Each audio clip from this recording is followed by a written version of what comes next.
ஸ்டெப்பில் நாங்கள் வந்து இந்த கோடுக்குரிய விளக்கத்தை பற்றி நாங்கள் பார்த்துக்கொள்வோம்.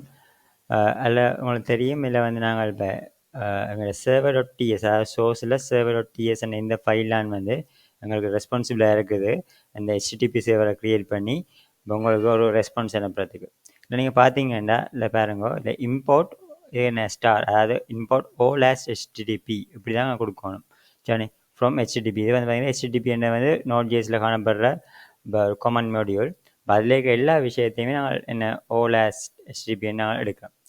இப்போ வந்து பார்த்தீங்கன்னா எங்களுக்கு மேஜராக 2 ஃபங்க்ஷன் இருக்குது. ஒன்று வந்து கிரியேட் சர்வர்ன்ற ஃபங்க்ஷன் இருக்குது, மற்ற வந்து டிசிஷன்ற ஃபங்க்ஷன் இருக்குது.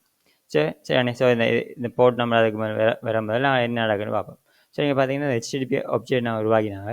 இந்த HTTP மூலமாக நாங்கள் இப்போ என்ன செய்ய வேண்டும் பார்த்தீங்கன்னா அதுக்குள்ளே கிரியேட் சர்வர்ன்ற ஃபங்க்ஷன் இருக்குது. சரி, அந்த கிரியேட் சர்வருக்கு கால் பேக்காக வந்து ஒரு ஃபங்க்ஷன் நாங்கள் அனுப்புகிறோம். ஸோ இதை வந்து அரோ ஃபங்க்ஷன் மாதிரில சேர்க்கிறேன். இப்போ நீங்கள் வந்து கூட அண்டர்ஸ்டாண்ட் பண்ண நாங்கள் நார்மல் ஃபங்க்ஷனாக மாற்றலாம், இல்லை பெரிய விஷயம் இல்லை. சரி, இதில் கால் பேக் ஃபங்க்ஷனாக உங்களுக்கு ஒர்க் பண்ணுது. சரி, இதில் வந்து உங்களுக்கு கால் பேக் வந்து உங்களுக்கு ரிக்வஸ்ட்டும் ரெஸ்பான்ஸும் உங்களுக்கு தரும். சரி, அதான் ஒரு நார்மலாக ஒரு சர்வர் வந்து பெர்ஃபார்ம் பண்ணுற வேலை அந்த ரிக்வஸ்ட் லிசன் பண்ணிக்கொண்டு ரெஸ்பான்ஸ் உங்களுக்கு வெளியிடும். சரி, ஸோ இதான் அந்த கிரியேட் சர்வருடைய ஃபங்க்ஷன். ஸோ அந்த கிரியேட் சர்வர் ஃபங்க்ஷனுக்கு கால் பேக் ஆர் ஃபங்க்ஷன் கொடுக்குறோம். அதுக்குள்ள எங்களுக்கு தேவையான சில விஷயங்கள் ஈக்குவல்றோம். ஓகேண்ணே. ஆனால் அந்த சர்வரை கிரியேட் பண்ணால் மட்டும் காணாது, அதை வந்து லிசன் பண்ணுறதுக்கு ஒரு போர்ட்டு நாங்கள் ஒதுக்கணும். அதுக்கு தான் நீங்கள் பார்த்தோம்டா இதில் என்ன செய்கிறோம்டா அந்த server.listen என்ற ஃபங்க்ஷன் ஒன்று இருக்குது. அந்த சர்வர் பாருங்க, HTTP கிரியேட் சர்வர் மூலமாக நாங்கள் வந்து சர்வர்னு ஆப்ஜெக்ட் க்ரியேட் பண்ணுறோம். சரி, க்ரியேட் பண்ணி போட்டு server.listen என்ற மேட்டால் தான் நாங்கள் வந்து அதை குறிப்பிட்ட போர்ட்டில் வந்து செட் பண்ணுறோம். அதில் பார்த்தீங்கன்னா போர்ட் ஒன்றை வந்து நாங்கள் என்ன செய்கிறோம், ஆல்ரெடி நாங்கள் இங்கே செட் பண்ணிக்கிறோம். கன்ஸ் போர்ட் எடுத்துகிட்டு டைப் ஸ்கிரிப்ட் என்னுடைய பார்த்தீங்களா போர்ட்டுக்கு ஒரு நம்பர் உண்டு, நாங்கள் நம்பர் டைப்லாம் இருக்கபடியாக அதுக்கு நம்பரை நாங்கள் டிஃபைன் பண்ணுறோம். ஸோ அந்த நம்பரை வந்து நாங்கள் போர்ட் அந்த வேரியபிளால் டிஃபைன் பண்ணுறோம். அதுமாதிரி ஹோஸ்ட் நேம் பார்த்தீங்கன்னா ஆக்சுவலாக லோக்கல் ஹோஸ்ட். நீங்கள் 127.0.0.1 போட்டாலும் உண்டு தான், லோக்கல் ஹோஸ்ட் போட்டாலும் உண்டு தான். சரி, அதில் பார்த்தீங்கன்னா இப்போ இதில் வந்துட்டு ஸோ இப்போ லோக்கல் ஹோஸ்ட்டுக்குரிய எங்களோட IP அட்ரஸ் வந்து 127.0.0.1. இப்போ அது வந்து ஸ்ட்ரிங்கை வச்சுருக்கோம், அது ஹோஸ்ட் நேம் வச்சுருக்கோம். அந்த ஹோஸ்ட் நேமையும் இதில் பாஸ் பண்ணுறோம். சரி, பாஸ் பண்ணி போட்டு இப்போ இந்த கால் பேக் இதுவும் பார்த்தீங்கன்னா ஒரு கால் பேக் ஃபங்க்ஷன் தான். சரி, ஸோ இந்த இதுவும் ஒரு நார்மலாக ஒரு நார்மல் ஃபங்க்ஷன் யாரோ சின்டெக்ஸில் போட்டிருக்கோம். நான் ஈஸி விளங்குறதுக்காண்டி போடுறேன். சரி, இப்போ பார்த்தீங்கன்னா இப்போ console.log என்ன அதில் ஒரு மெசேஜ் அடிக்கிறோம், server is running at HTTP in localhost port number. So இந்த கோட் தான் உங்களுக்கு என்ன நடக்குதுண்டா உங்களுக்கு அந்த சர்வரை க்ரியேட் பண்ணுறதுக்கு ரெஸ்பான்சிபிளாக உங்கள்கிட்ட இருக்குது. சரி, திருப்பி நீங்கள் ரன் பண்ணி பார்க்கலாம்.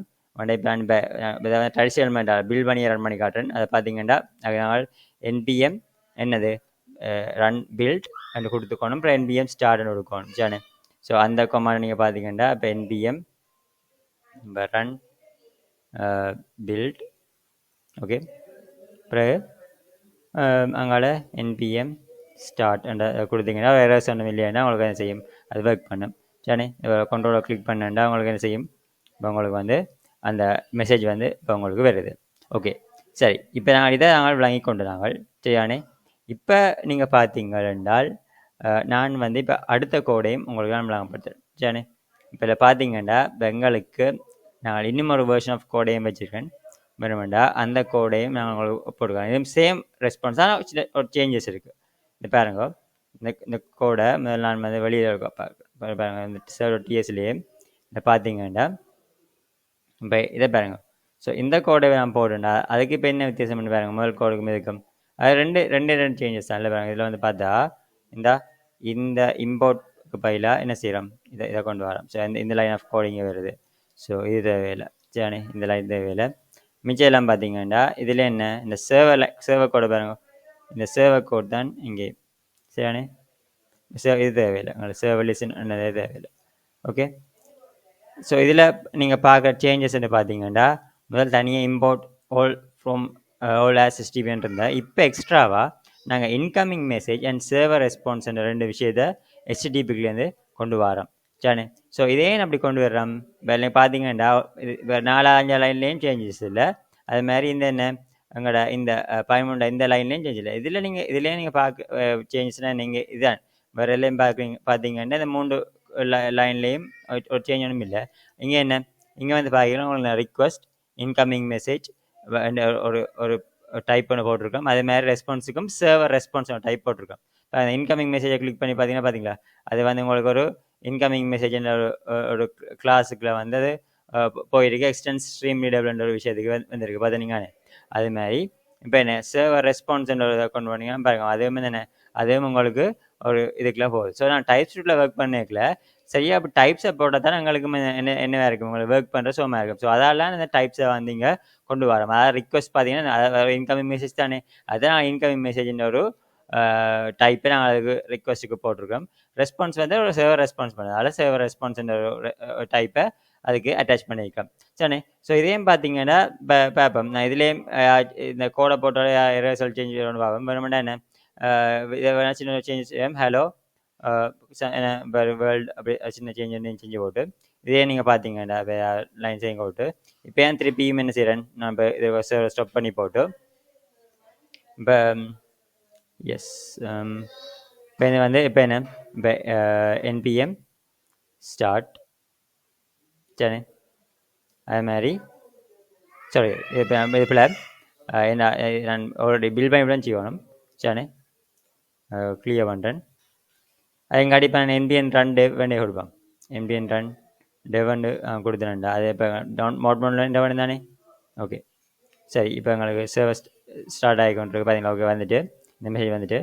ஸோ இப்போ இதில் பார்த்தீங்கன்னா ஸோ இதான் எங்களோட hello world type script note பார்த்தீங்கன்னா இதான் நான் போட்ட புதுசாக அடித்த மெசேஜ்னு. ஸோ அந்த மெசேஜ் வந்து இங்கே வந்திருக்கு. ஸோ இதுலேயே வந்து உங்களுக்கு எரர்ஸ் இல்லை பார்த்துருப்பீங்க. நான் புதுசாக போட்ட சேஞ்ச் வந்து இதான். ஸோ இப்போ நான் டைப் செய்யல என்ஃபோர்ஸ் பண்ணுற விஷயம் இதான். நாங்கள் டைப்ஸை இப்படி போட்டு நாங்கள் இப்போ இதில் எழுதணும். ஓகே ஸோ இந்த ஸ்டெப்ஸ் மூலமாக உங்களுக்கு எப்படி ஒரு பேசிக்காக ஒரு சர்வர்ஸை செட் பண்ணுற ஐடியா வந்து உங்களுக்கு கிடைச்சிருக்குன்னு நினைக்கிறேன். ஓகேண்ணே சரி.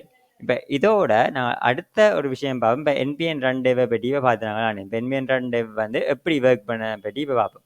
ஸோ அதுக்கு தான் நீங்கள் பார்த்தீங்கன்னா இப்போ பேக்கேஜிஎஸ்ல பார்க்கல இப்போ என்பிஎன் ரன் டெவ்ன்ற கொமாண்ட் வந்து நோட் மோனோட கொமாண்டை வேலை செய்யும்.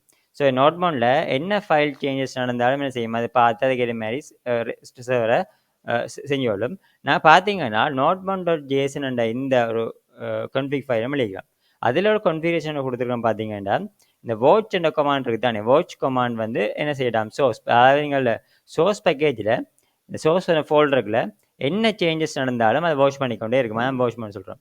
அப்புறம் என்ன அதையும் பார்க்க எல்லாத்துக்கும் வேண்டிய இல்லை அதுவும் எதுக்காம் ஒரு டிஎஸ் ஃபைல் அண்ட் எக்ஸ்டென்ஷன்ல சேஞ்சஸ் நடந்திருக்கும்னா தான் பார்க்கணும். அதில் பார்த்துருக்க மாட்டேன். அதுக்கு இப்போ என்ன சொல்கிறேன்னா இஎக்ஸிசி என்ன சொல்லுது பாருங்க NPX TS node SRC server dot டிஎஸ்ன்னு சொல்லுது சரி. அது என்ன சொல்கிறேன்னா இப்போ எங்களுக்கு இதான் எங்கள் ஸ்டார்டிங் பாயிண்ட். அதில் ஏன் என்பிஎக்ஸ் டிஎஸ் நோட்னு கொடுக்குறோம். ஆகவே இந்த டிஎஸ் நோடோட பேக்கேஜை நீங்கள் பார்த்தீங்கன்னா ஆல்ரெடி நாங்கள் டெவ் டிபென்சியாக இங்கே கொடுத்துருக்கோம். ஸோ டிஎஸ் நோடுன இந்த பேக்கேஜ் மூலமாக நீங்கள் என்ன செய்யலாம் சொல்லுங்க பாப்போம். நேரடியாகவே அந்த டைப் ஸ்கிரிப்ட் கோடை வந்து என்ன செய்யலாம் நாங்கள் வந்து கம்பைல் பண்ணி பார்த்துக்கொள்ளலாம். அதுக்கு எங்களோட டெவலப்மெண்ட் மோடில் நல்லா இருக்கும். ஸோ டெவலப்மெண்ட் மோடில் அப்படி செய்ய தான் டிஎஸ் நோடுன அந்த பேக்கேஜ் வந்து பார்க்குறேன். என்பிஎக்ஸ் டிஎஸ் நோட் எஸ்ஆர்சி என்ன சேவ் டிஎஸ்ன்னு கொடுத்தீங்கன்னா என்ன செய்யும் அது வந்து உங்களுக்கு சோர்ஸ் ஃபோல்டரில் இருக்கிற இதே என்ன செய்யும் அந்த அந்த ஃபைலையே உங்களோட ரன் பண்ணிப்பாங்க. இதை நாங்கள் நாங்கள் கூட வெரிஃபை பண்ணலாம் பாருங்க. இப்போ இதே இந்த கோட் இருக்கு தான் நான் வேணும்டா இதான் இந்த கோடை காப்பி பண்ணி போட்டு பாருங்க. இப்போ நான் இது பண்ணுறேன் திருப்பி இருக்கா வந்துட்டு சரி இதை நான் கவர் பண்ணுறேன் நேராகவே டைப்ஸ் ஈவன் பாருங்க. இப்போ நான் இருக்கா இந்த கொமாண்டை அழிச்சு விடுறேன். அதாவது டிஸ்டன்ட் ஃபோல்டர் அழிப்போம் சரி. இதை அழிச்சு போட்டு பார்ப்போம் சரி. அதே பாருங்க அதே மாதிரி அழிச்சிட்டேன் பார்த்தீங்கண்ணே. நாங்கள் ஸ்டடி பண்ணிங்க நேராக டிஎஸ் ஃபைலை ரன் பண்ணிடலாண்டு. ஸோ ஆனால் இந்த கொமாண்ட் என்ன செய்யணும் பார்ப்போம் பாருங்க என்பிஎக்ஸ் டிஎஸ் நோட் எஸ் பார்த்தீங்களா எங்களுக்கு சர்வீஸ் ரன்னிங் அதே எங்களுக்கு இந்த கம்பைல் ஆகிட்டு.